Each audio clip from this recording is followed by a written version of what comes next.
言辞大愿化污则的人间为人间净土，化纷乱的世界为世间天国。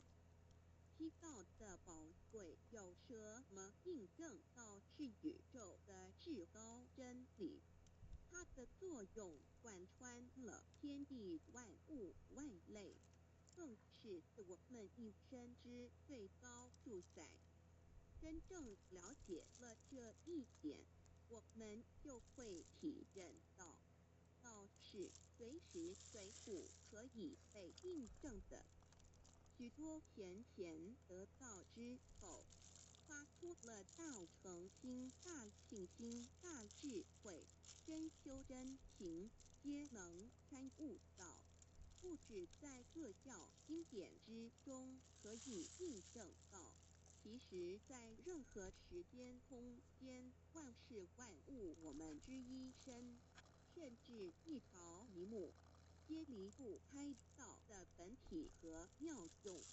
其认至此，自然能发出永不退转之道心。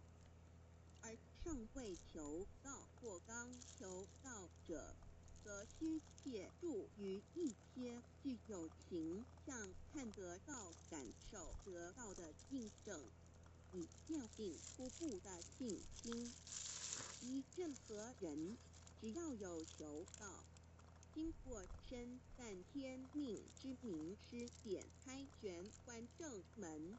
传授三宝者，无论其功德高深为末，此后皆是身软如棉，面色如生，灵性由正门归天，东不品湿，下不腐臭，甚有多至数日不变，一腔满志者。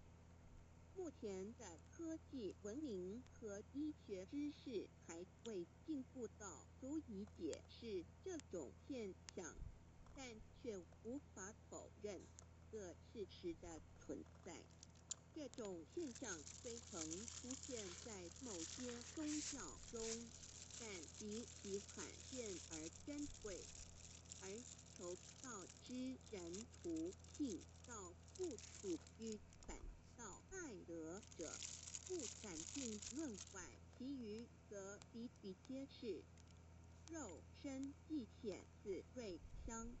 足可证其灵性已登善境，当无疑问。